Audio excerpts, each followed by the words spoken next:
Alright. Well, the first question I was going to ask is, when did you start making music? And, what made you want to start making music? That's a good question. Damn. You really, you killing it right now, bro. How do you know that?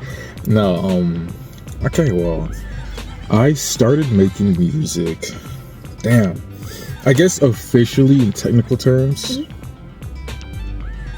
January of 2022. I downloaded like GarageBand, and I started like fiddling with it. And I remember like playing like keyboard, but I didn't know what I was doing. Like I was just clicking anything. It was like a mess. It was all over the place. But I say officially, it would be March of 2022. Was when I officially started making music. That's pretty specific. Yeah, it was even cool because even when I first started making GarageBand, like music, when I first opened it, I like made a friggin' mess.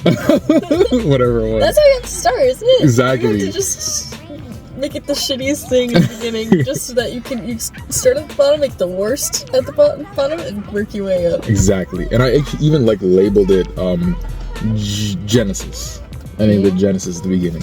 But as for why I started making music, hold on, let me lock the doors. I'm afraid some hobo might come through. I started making music, Tyler the Creator, when I first heard Igor Earthquake specifically for the first time at 15 years old, and ever since then I kind of knew this music thing is fun. So yeah. Oh, I like that. Now that kind of touches like another question I had that I wanted to like touch on. Yeah. Your inspirations. Yeah. Okay. I feel like you can tell with your music that you have a lot of different kinds of inspiration. Right? Yeah. So let's start with music. Okay. Okay. Who would you say are your biggest inspirations as like the artists? Yeah, like musically? Yeah. So this is crazy. So when I first started making music from like 2022, I would actually say even up to early 2024, Tyler. All I wanted to do, his music, especially his chords, right? How he would like just build these entire melodies and construct these songs, and he would do everything from scratch. That's the reason I started making music from scratch. And how he would just keep his music interesting, how he would have just different layers and different sections and bridges, and he got me into all that stuff. But around, especially when we started dating and we were like spending that living together in your dorm in Wilbert, shout out Suni Oniana. So Pink Panthers is actually the reason my music went in that direction. Where basically, I kind of realized, because I think she's only 2 years older than me, when I saw on Google, right? Yeah. But I also saw that she sampled, and her music was very 2000s Y2K internet based, and it was like you could tell so much about who she was based off what she sampled and based off what she tailored her music to. And I realized that I want my music to sound like me. And so I really started sampling stuff that I grew up with. Flash games, early YouTube series, because I've been using YouTube since 2009 as a kid.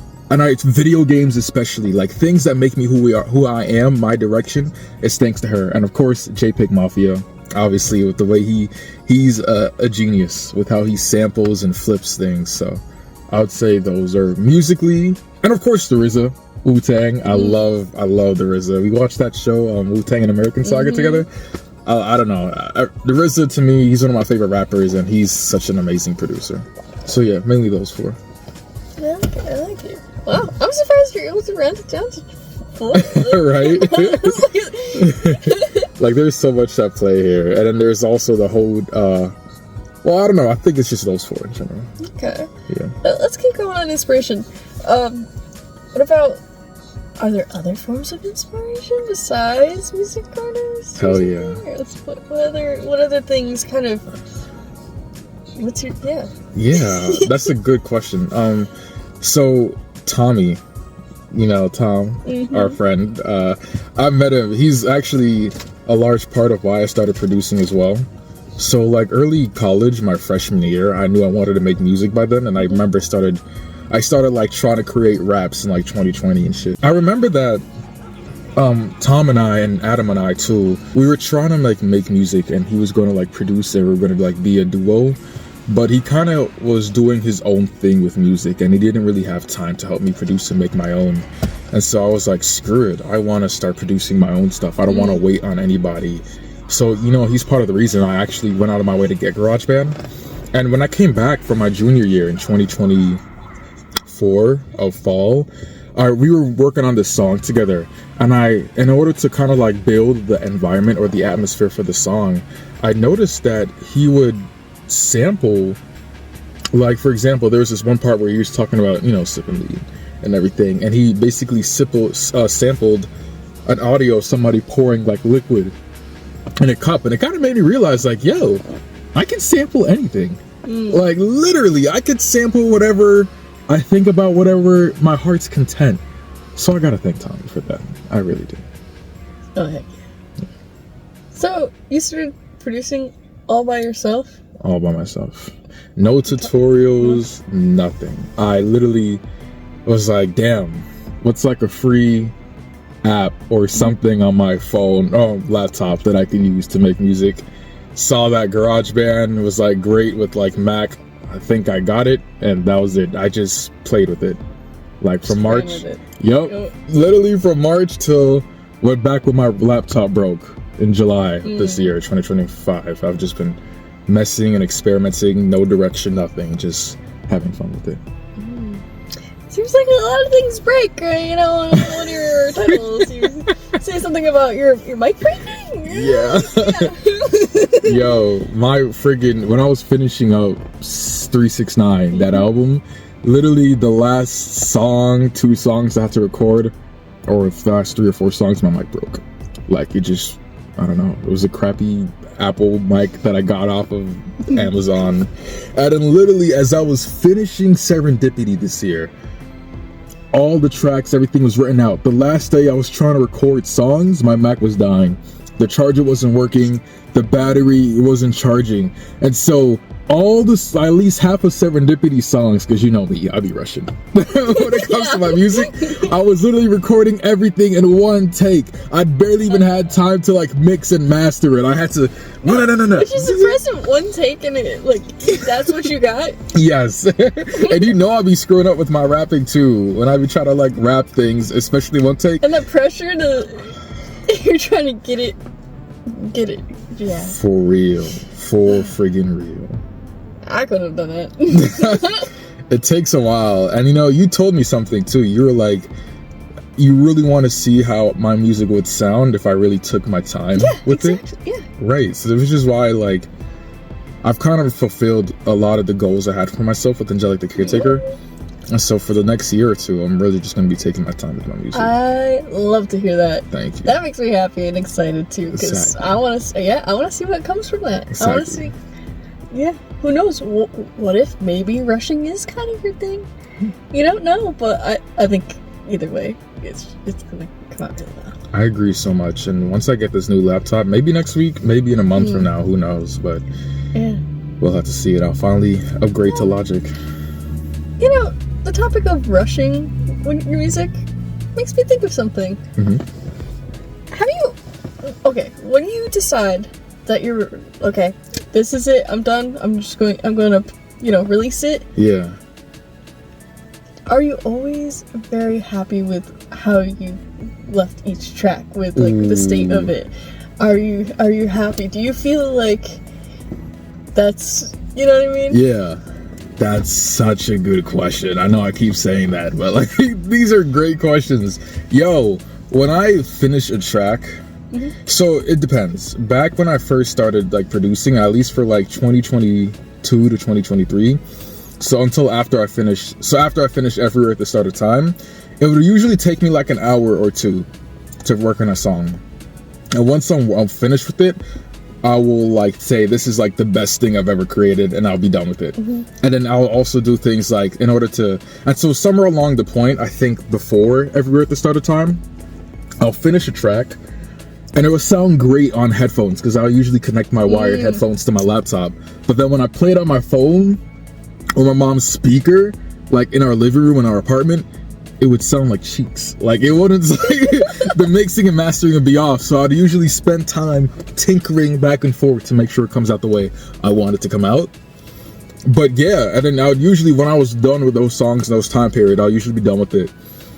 And then I think for On Everywhere at the Start of Time, there was like track 10 for that. I forgot what its name was. I was like balancing the 4 elements or something.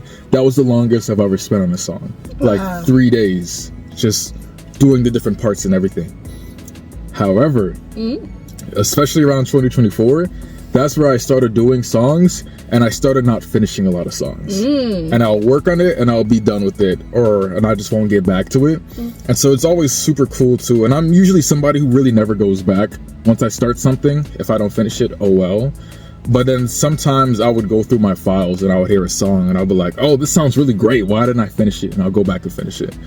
But usually, especially if there's a song that I really like and I finish it in that moment, whether it takes a week or 2 weeks and I deemed it finished, that'll be it.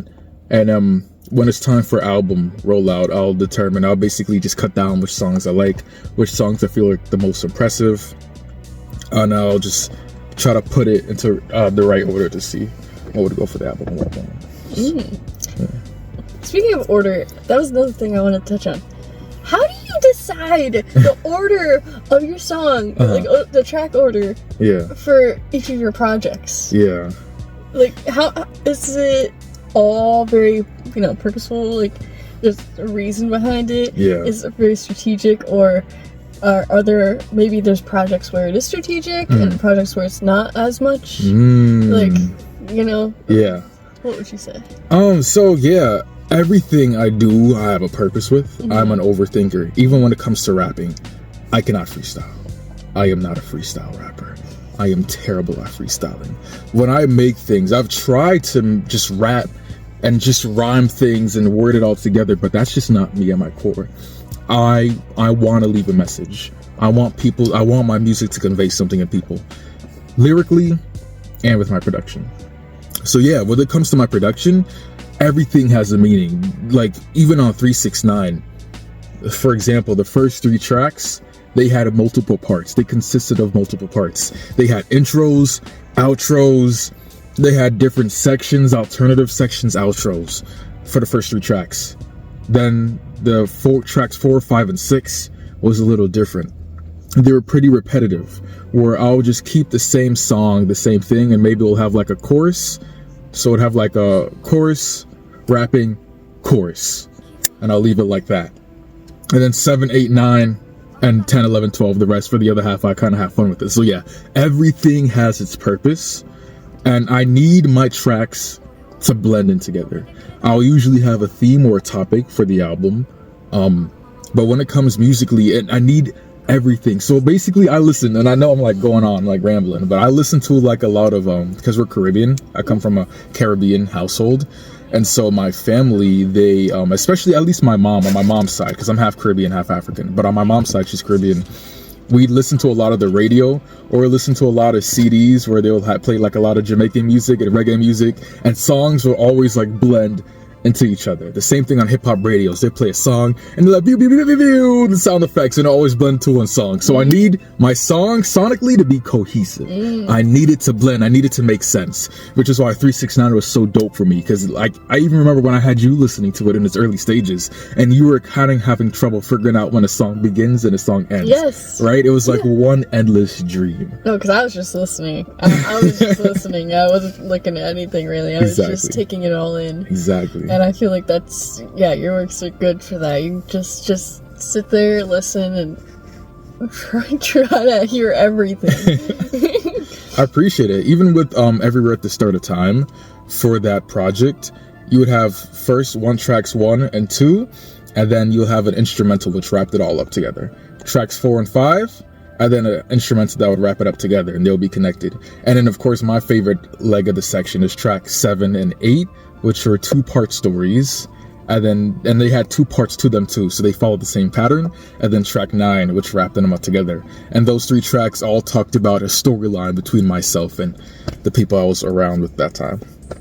So yeah, thank you for asking that. Like, I really care about a message. I really care about how it sounds. I will say though that Serendipity was pretty much my only project where there was still a message, but I also wanted to make it like a traditional, more New York style, East Coast, angelic fused rap album. Yeah. So it was more so about the sound than actual messages themselves. I want you to talk about like where you came from, the music that you heard growing up. Like, how much I know it definitely had to have had a big impact on your music, right? Yeah. Yeah. Oh, yeah. So, I'm gonna be real. Almost all of my music taste comes from my mom. She had an eclectic taste in just music in general. So, for example, both my mom and dad, so my mom's from Montserrat, my dad's from Cameroon. And when they're growing up, they had a radio. All music came from a radio, right? And a lot of the songs that would play from America were actually old country songs. And so artists like Jim Reeves and them, or artists they grew up listening to, like, I don't know, just old country songs. And so I actually grew up listening to a lot of old country. Because I was with my mom so much, and I would growing up listen to a lot of reggae, calypso, soca, gospel. My mom and dad loved their gospel music. We would listen to a lot of, what else? Disco, because my mom grew up in New York City during the 70s as like a teenager, young girl. So a lot of disco, a lot of pop music. Even when it came to hip hop, because we weren't really allowed to blast a lot of hip hop in the car.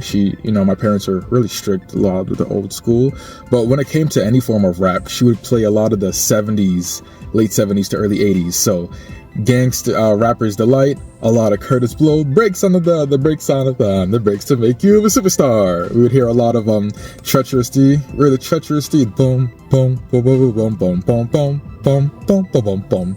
We would just listen to a lot of like old rap, and it wouldn't pass like 84. So no LL Cool J, nothing. We did listen to a lot of Slick Rick, Children's Story, but so I think when you actually hear me rap, at least in my early thing of rap, I would always have this old school flow. And I remember when Michael and I would make songs together, and his friends would be like, why does he rap like he's an 80s rapper? Like, so I think that always lived in my head. Yeah, and then some R&B here and there. But for the most part, it was also whatever was on the radio.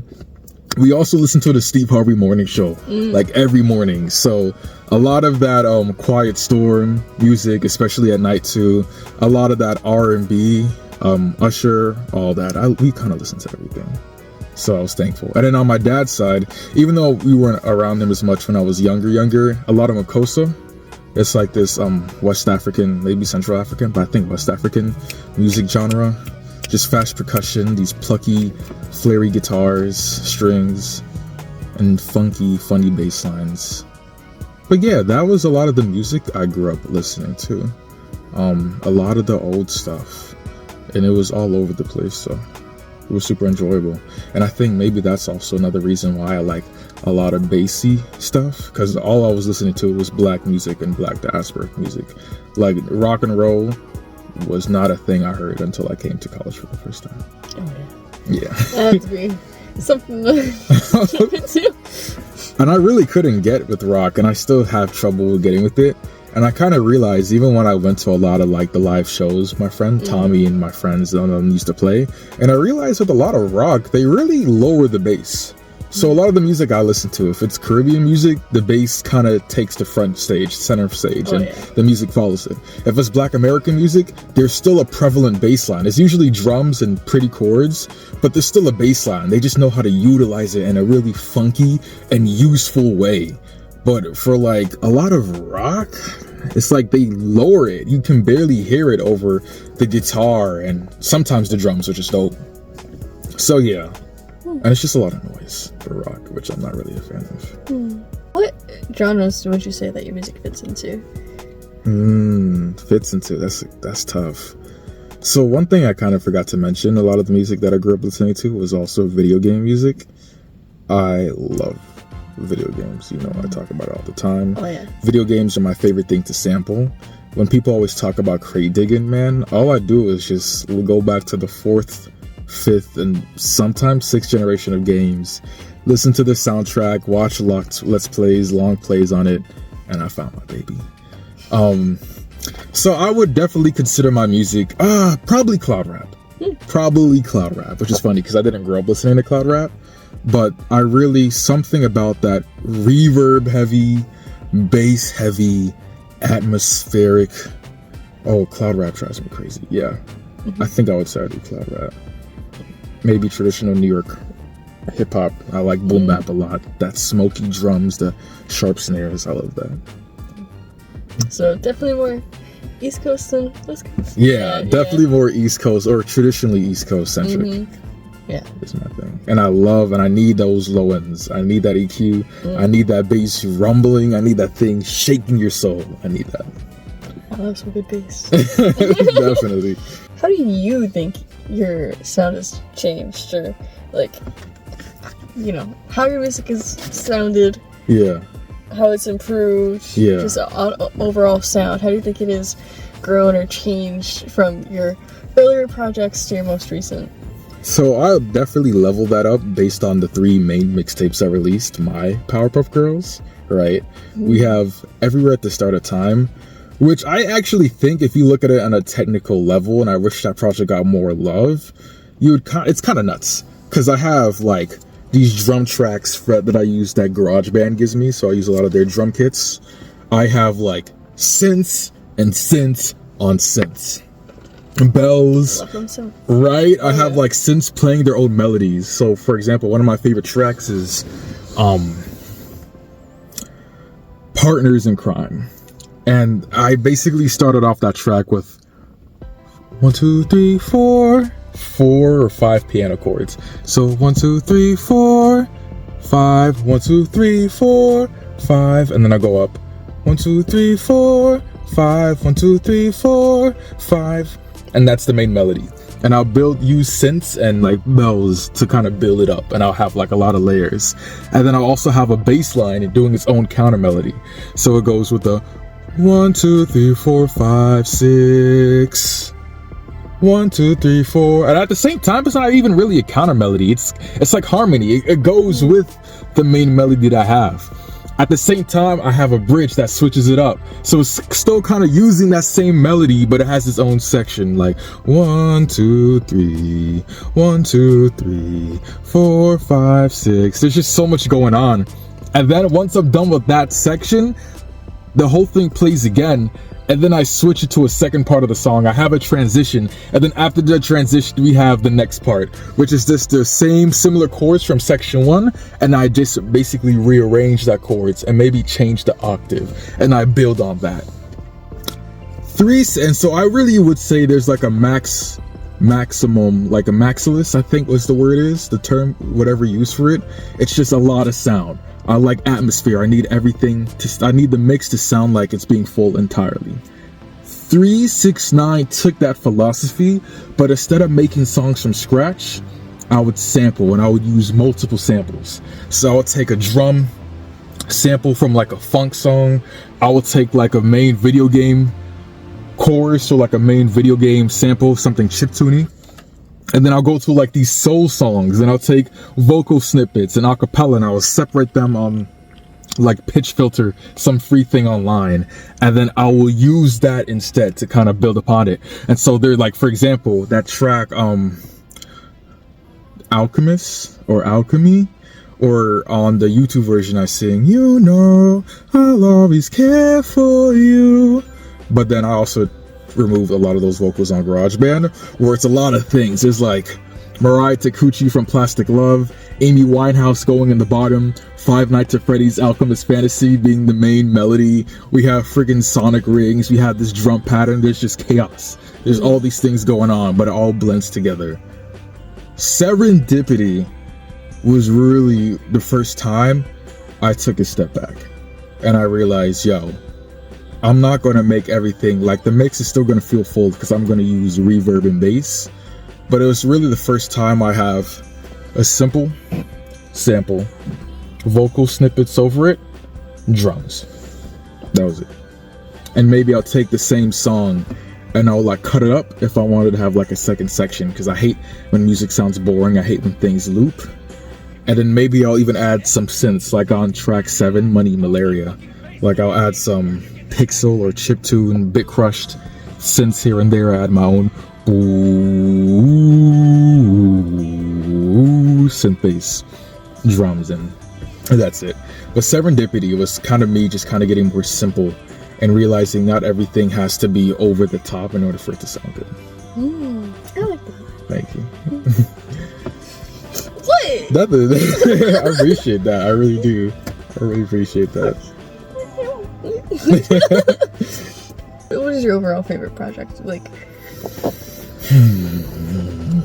do you have one? I want to be like how every other parent is. Like, no. What? I love them all. Just all equally. I can't have a favorite. Exactly. That's just so rude to. It's yeah. Yo, those projects, those are my babies, bro. Those are my girls. Those are my little girls, my glitter gem girls. That's hard. Every project stood for something different.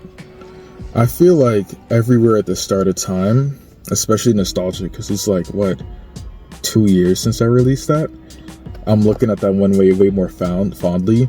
For Everywhere at the Start of Time, it had only been like a year since I producing, and to kind of see my growth from then is always mind-blowing.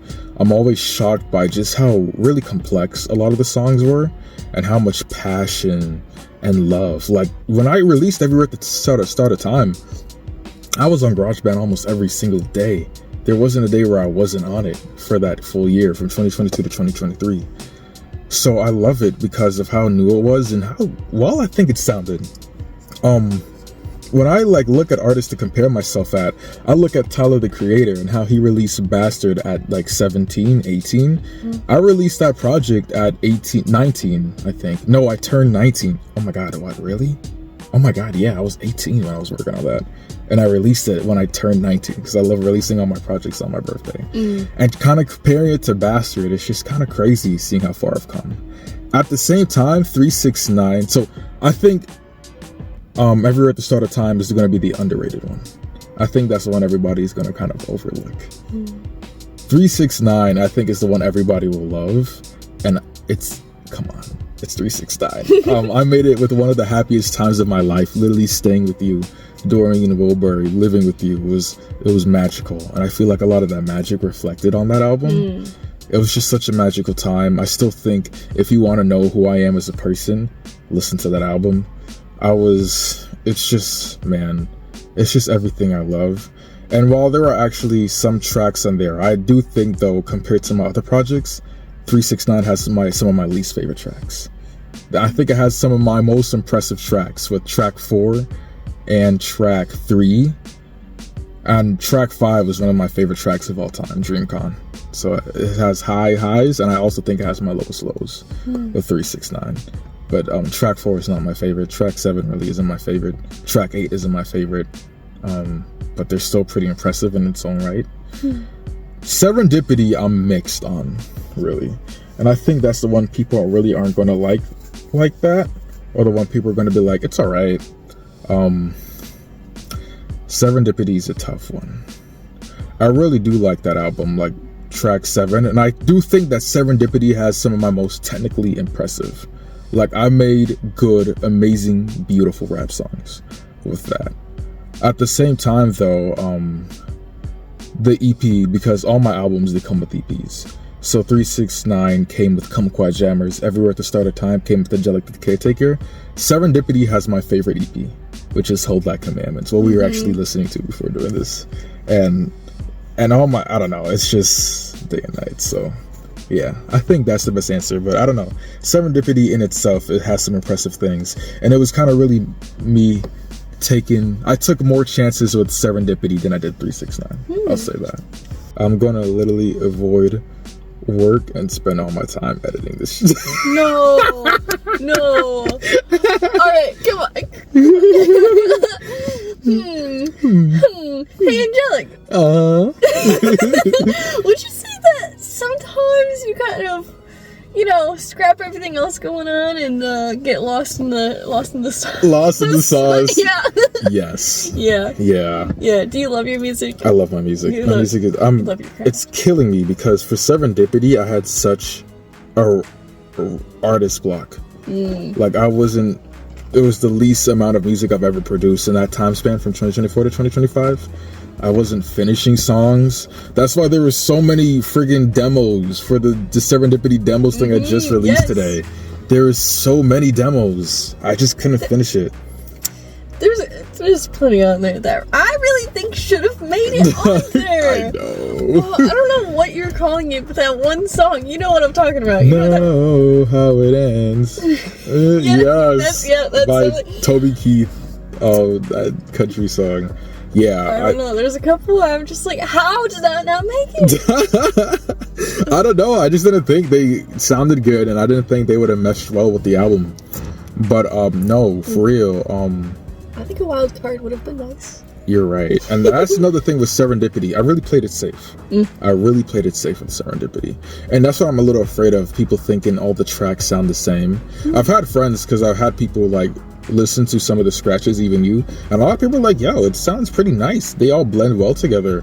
But still, I'm afraid that they may all blend well together. But at the same time, I really think my messages should have overlooked. But yeah, kind of what you're asking me before, I really do get lost in my music. And once I started, or I think any project in general, because I do so much on the internet, and once I start something, it's hard to snap me out of it.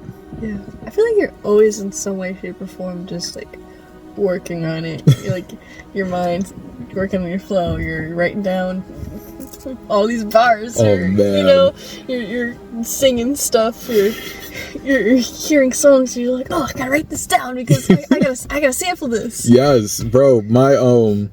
My favorite memory, and I always think during the Everywhere at the Start of Time era, but like 2023 in community college, how people would think I was crazy because I would be on like the buses, because I would take the BX12 to Fordham Road, and it would basically kind of take me to like Bronx Community, and I would just be on it, or just writing lyrics and rapping to myself and listening. And that's how I actually rap a lot of my favorite songs. I would listen to like Kendrick Lamar, Ronald Reagan era.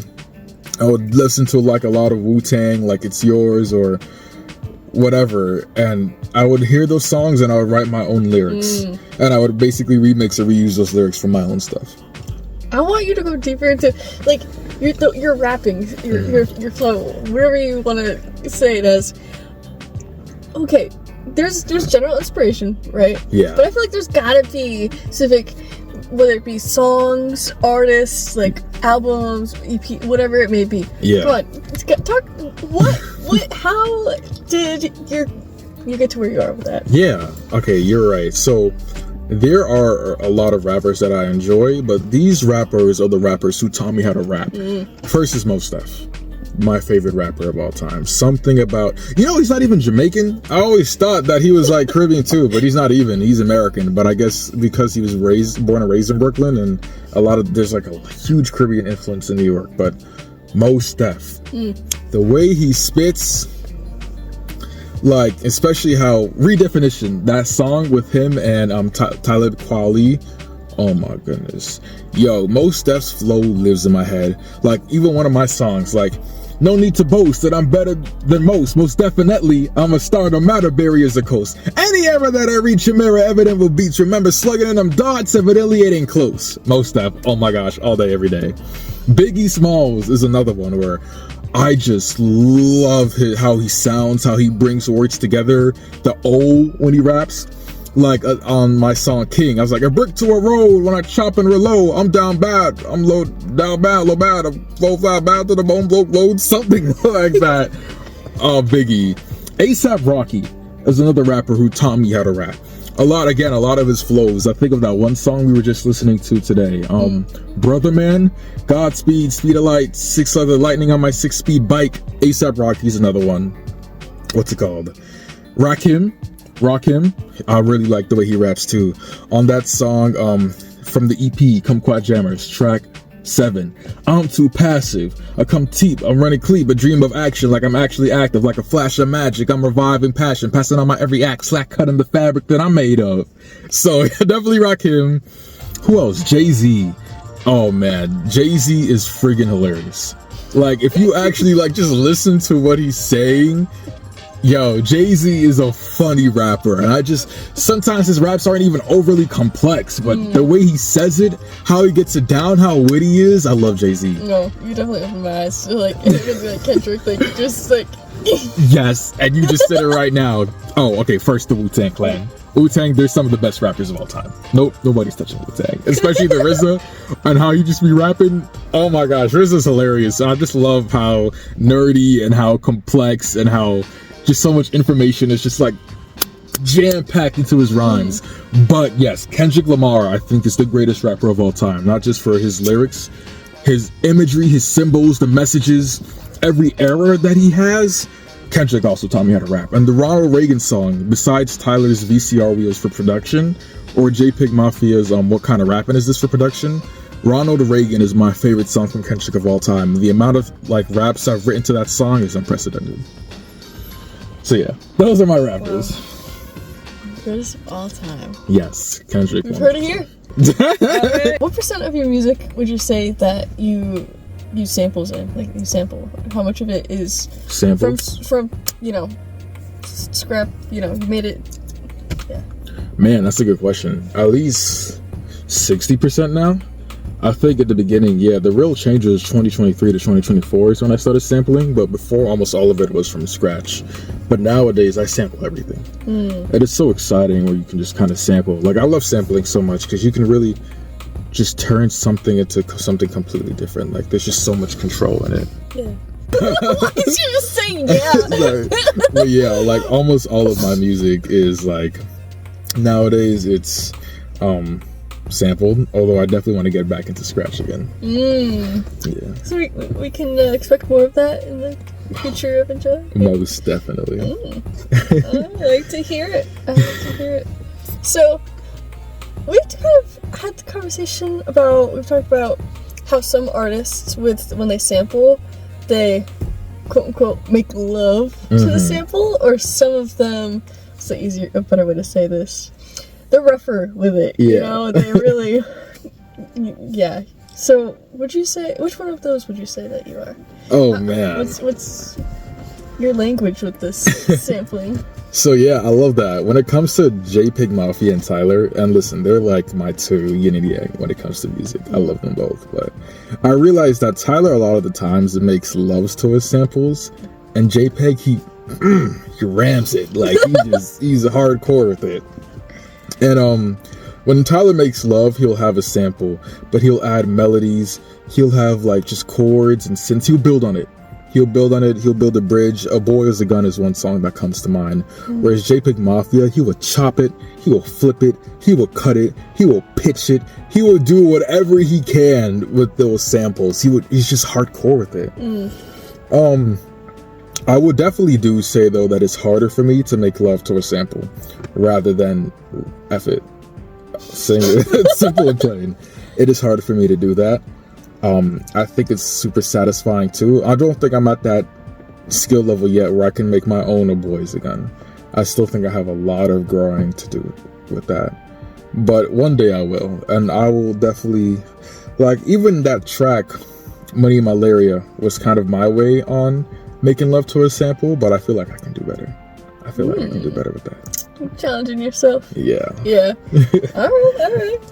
I like it. Thank you.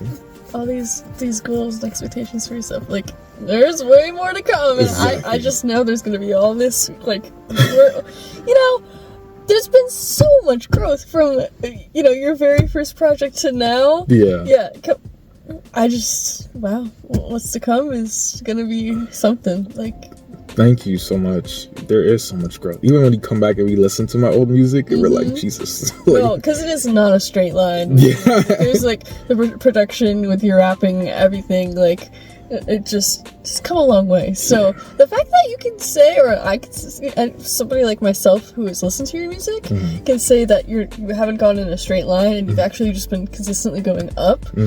Yeah, I don't know. That makes me excited. I appreciate that. Let me work, Angelic. What can I say? Yeah, all of it on GarageBand too. So wait till I get my hands on Logic. Now, in different pieces of your work, such as Darker Shade of Black, right? You mention topics such as religion or things related to that. Yeah. Is that a big part of you, Angelic? Huge. My name, Angelic. Man, I'm a Christian, born and raised. Both parents are Christian. Grandma's Christian. A lot of my friends I've made are Christian. A lot of people, in general, I've been and hung around with are Christians. It's just very important. I'm not saying I'm always holy.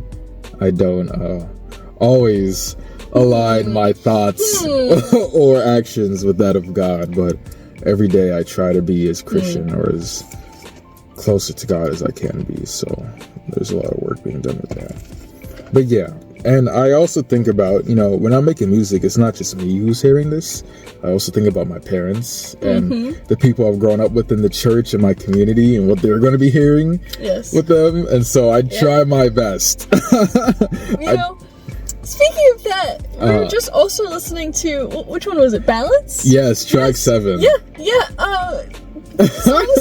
Tracks like that make me think a lot about, what would you, I can't believe that that's out there. Just because, if any of you listen to that, then you know what I'm talking about. It's something for, certain people that know you. You know what I mean? And that track was so important to me, and thank God, nobody in my life knows about it or has discovered it, but I was being genuine with who I am, with my thoughts, because I broke that track also into things of body, mind, and spirit, and bodily, just desires, what I've been called, what I think about, where I was at that time. I just let it all out there. It was all that personal stuff. I just kind of threw it out there, but that was just where I was. And spiritually was the next section where I talked about, a lot of my spiritual stuff I like to get into. And then I finally ended it up with the mind, and you just need to find a balance with your body, your mind, and your soul. And 7 is also a very spiritual, esoteric number, so I love that. Would you say you love your dreamy sounds? I love it. I love my dreamy sounds. How big of a part of Angelic is that? Would you say that's been fairly consistent through all your projects with that? Because I feel like the first project that you released, now, I feel like I think you can see it in there. Would you say that that's something that you're going to carry on and sprinkle in? Is that part of Angelic's image, or do you think that that's going to kind of start to go away? Is it? You mean first project, the very, very first, or are you talking about Everywhere at the Start of Time? I think the first two, Everywhere at the Start of Time. And, and then you're Angelic the Caretaker. No, that's a great. I need that dreamy sound. That dreamy sound is everything to me. I love it. I kind of realized, because as much as I'm somebody who loves Tyler the Creator's aesthetic and the saturation and the bright colors, I also realize I'm somebody who makes nocturnal music, very just dreamy, and not even just nighttime R&B. I make music you would hear in your dreams. I make music you dream about. That's what I want. That dreamcore, kidcore stuff, that's all me. And I really hope I don't lose that side of me. I really hope. But at the same time, if I can find something that expresses that beauty, because I really care about just beauty. I always wanted to be beautiful as a kid, even though I'm not really. I've always cared about being beautiful. I want my chords to be beautiful. I want my music to sound beautiful. I want my words to move you. But at the same time, I really want that hardcore, that rawness, that, he's going crazy, that murder anything in sight, chopping heads off. So as much as I love that beauty, I feel like Angelic the Caretaker has always been about balancing beauty with the rough stuff. Now, for anybody listening to your music, what is something, or the main thing or things that you want those listeners to pick up on or hear, get from it? Like, is there something that you're hoping for your listeners to hear, pick up on? Yeah, just got it. I want to say anything that would be the correct response, but for me, first is understanding the complexity of my songs. I love those videos where people like sample breakdowns, like Tracklib and stuff like that. Oh my god, it would be a dream if Tracklib could break down, or anybody can break down all the samples I have in my projects. But if Tracklib would have done it, it would probably take like 20 to 30 minutes. Like, there's just so much, there's so much I jam-packed into it. It's just so exciting to me, and to see, and I really want people to just see how like I chop these songs, how I flip these songs. Yes. Track 1 of Kumquat Jammers, Pneumonia, it's still one of like the craziest things I've ever made. Same thing with track 3, The Alchemist or Alchemy on 369. Like, I've gone crazy with samples. At the same time, let me just remember the question. Lyrical. I love highlight videos. I love rhyming videos, although I'm kind of noticing that on YouTube, they miss so many of the rhymes on rhyme schemes. But it's always been a dream if people can see all the rhymes and all the things I'm highlighting and my bars and a lot of the storytelling, a lot of the messages. And for that too, like, I'm somebody, you won't really ever see me on a Genius in the future when I blow up or whenever I do. You won't ever really see me in those lyrical breakdowns. Like, I want to let that aspect of my music speak for itself. I'm going to have messages, and if you can get them, that's great, but I'm never want to be somebody who has to explain his lyrics. I want people to interpret it however they want to and take whatever message, whatever they get for it for themselves. Alright. Let's see. Let's kind of focus on serendipity for a second. Yeah, serendipity, hell yeah. Yeah. So, is there a specific... talk about messages here. Is there a specific message or messages that you intended for it, or is it kind of each track? Or Serendipity is really the first album where there wasn't an underlying message or everything that was like the entire goal of the album. I think the only goal I really had of it was being an awesome rap record.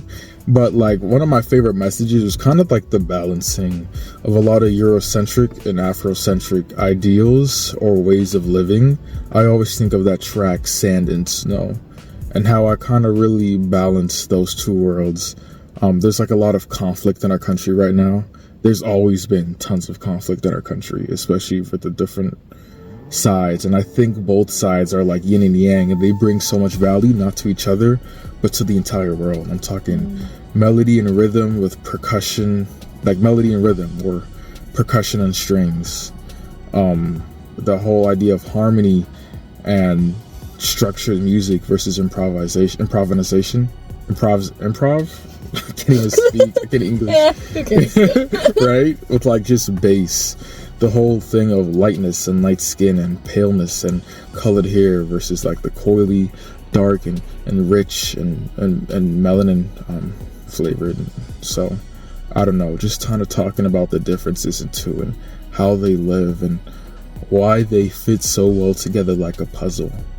I've always been into that stuff, like the opposites, contrast, comparisons, all that. I've noticed that there's somebody that you featured in your first EP as well as Serendipity.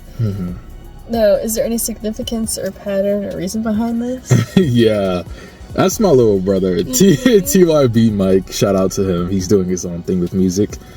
At least with the Angelic the Caretaker era, I wanted Michael, my brother, TYB Mike, to be on my first official project where I'm rapping and my last official project where I'm rapping, to show that he was there for the beginning to the end.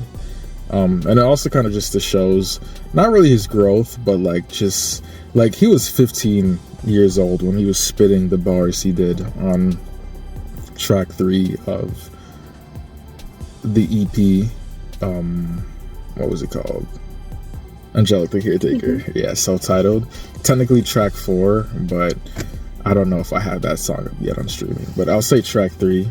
At the same time, he was there for track, what was it, 5? One of these days on Serendipity.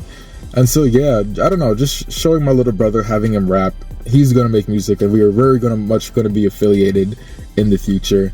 Although he doesn't really like my style of producing, I do intend to have a full project I produce from scratch once I grow enough as an artist. I like that. Yes. That is really cool. He has so much potential. He really does. That's really nice. I love the brotherly love. You know? Yeah.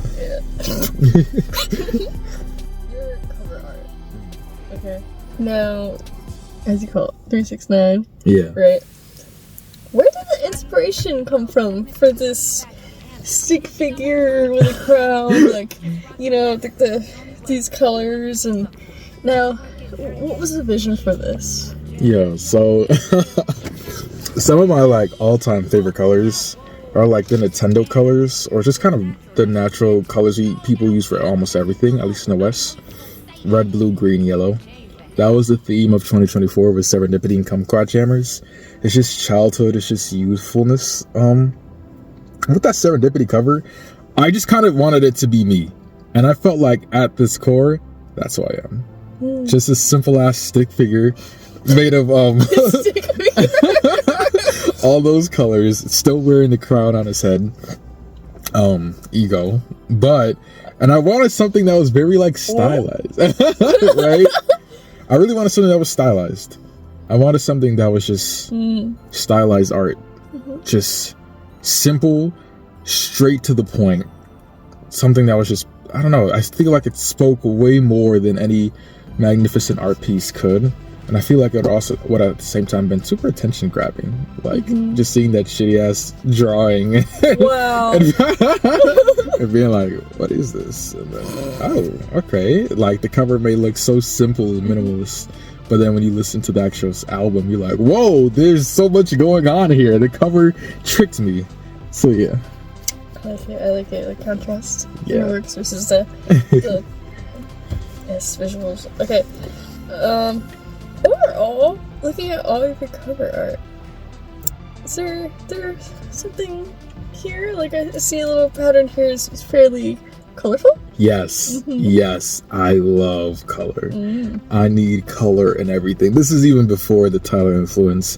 Even if you look, I think we were looking at my old videos today. If you look at like my phone wallpaper when I was 12, it's just rainbows, like Idrison, I can't English anymore, but just like rainbow bubbles and space and galaxies and stars, just rainbows. I love colors. I love color. I need color. I need color in everything that I'm doing, everything that I'm wearing. My mom says I always look like a damn Christmas tree leaving the house, but I don't care, man. I need color. I like that. Yeah. This is a sidebar, not for this, but don't lose that. Thank you. I love 369 and Kumquat Jammers having like the same color, you know? Coordination, yes. Yeah. Like especially next to each other right now with your 6 projects like lined up. It goes so well. It does. They're really matching. For Serendipity and Hold Like Commandments, I wanted to go for the day and night cycle. So a daytime and a nighttime nocturnal, because it's really just black and white, sun and moon, RGB, CMY, all that. I like how with Serendipity and then your self-titled, EP, have like this review, you know, right? And like it's actual photo taken, while everything else is like either drawn or something from online. Exactly. That's cool. And I also liked how with Everywhere at the Start of Time and Angelic the Caretaker, self-titled, they also had like the 4 different squares and a picture in the middle. Like everything needs to match. I like everything coming in pairs. Yeah. So, yeah, I love patterns. I love it. I wish there's going to be more patterns in the future with all your future works. You think you continue? As long as I have common sense, then yes. Everything, there must be patterns with it. No doubt. In the Angel of Death, the last 2 minutes, there's like, within the last 2 minutes, you say something, there's a clip saying something about loving yourself. Yeah. Right? Is this something you'd say you need to remind yourself to do? Is this a message to yourself more than it is to others, or was it the opposite? Was it more of to everybody else? Ironically, that clip is from Low Tier God himself, the Prince of Hate, the King of just hating. But I love Lil Tier God. I don't know, something about him. It's not even just amusing. I don't know. I feel for him a lot of times. With that clip itself, yeah, I feel like it could be taken up anywhere, any way you wanted it to. For me, it was more so of loving humanity. Track 11, the Aquarius track, the Angel of Death. It's just loving humanity, everything that humanity stands for. Loving your passion, loving your work, what you do, loving your existence, loving yourself, your friends, your family. Loving love. That's what that track really was about. Not letting your pain control you, but embracing it. Finding a way to even love that aspect of pain. Yeah. Do you love yourself? Maybe. So, what's next? What's next for Angelic? Well, as of right now, I've kind of fulfilled my own personal contract with Angelic the Caretaker. So I might leave that channel on hiatus. Unless I find like a really good song and a music video to go with it, then I'll release something there. But now I want to work on Rebound, the artist Rebound, and everything with that music. Just work on something new.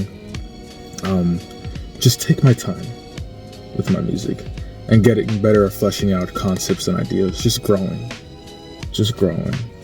making the best project that I can make, and still somehow getting my music out there and letting people know that I am here and I exist. I really want to build a following where I can just release all this stuff and have a loyal fan base, and not even just really know that they'll always be there to support me, but know that they always can rely on me for quality works. A fan base that supports my venture, so I can really make a living off of this, and in return give them the best piece of music, the best experience that they've ever had in their entire lives. Give them the best of me.